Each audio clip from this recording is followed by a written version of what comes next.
ঠাকুর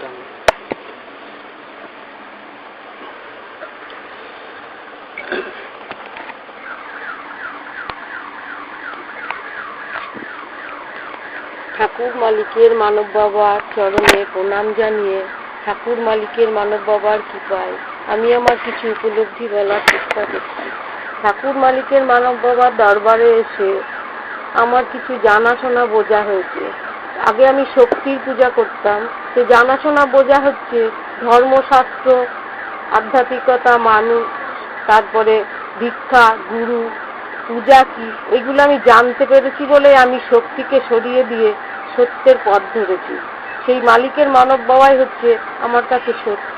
সত্য পেয়েছি আজ এই মালিকের মানব বাবা, ঠাকুর মালিকের মানব বাবাকে মানে চরণে এসেছি, এসে আমার দেখতে পাচ্ছি আমার মধ্যে যে মিথ্যে আটকাচ্ছে। আগে যেগুলো আমি হামেশাই বলতে পারতাম মিথ্যে প্রয়োজন হলেই, কিন্তু সেগুলো এখন আর আমি বলতে পারছি না, আমার মুখে বেঁধে যাচ্ছে।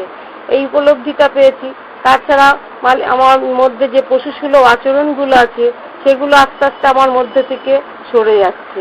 কি করে বুঝতে পারছি না, আজকের দিনে আমি দাঁড়িয়ে নিজেকে সান্ত্বনা দিতে পারছি যা আমার না তাই আমার হয়নি। এই যে লোভ ছিল, এই যে রাগ ছিল, আমি পাইনি বলে আমার যে একটা ক্ষোভ হতো, সেই দুঃখ ক্ষোভগুলো এখন আমার মধ্যে ঠাকুর মালিকের মানব বাবার কৃপায় সেগুলো আমার চলে যাচ্ছে। খুব রাগও ছিল আমার, সেই রাগ আমার মেয়ের ওপরে গিয়ে পড়তো। আজকাল দেখি না সেইগুলো, যেসব কারণে হতো সামান্য সামান্য কারণেই আমি ভীষণ রেগে যেতাম, সেইগুলো এখন আর আমি লক্ষ্য করছি না আমার মধ্যে। তাছাড়াও মালিকের মানব বাবার কৃপাতে আমি দেখছি আমার দীর্ঘদিনের বা 20-22 বছর হয়ে গেল মেয়ে হওয়ার পরই আমার কোমরে ব্যথা ছিল। সে খুব সব সময় আমি সেই ব্যথার জন্য আমি হট ব্যাগ নিতাম, মানে সুযোগ পেলেই আমার একটু কোমরে গরম সেক দিলে মনে হয় আরাম বোধ করতো।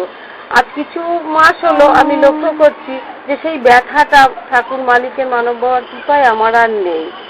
মানে এই একটা বিশাল পাওয়া, এই যে এত বছরের একটা ব্যথা, আমার ঠাকুর মালিকের মানব বাবার কৃপায় আমি সেই ব্যথা থেকে মুক্ত হতে পারলাম। তাছাড়া আমার হাত ঝিঝি ছিল, ডান হাতটা, খেতে বসে শুতে সব সময় ঝিঝি লাগতো, কোনো সময়সীমা ছিল না। সেটাও দেখি আমার মধ্যে থেকে সেটাও সরে গেছে।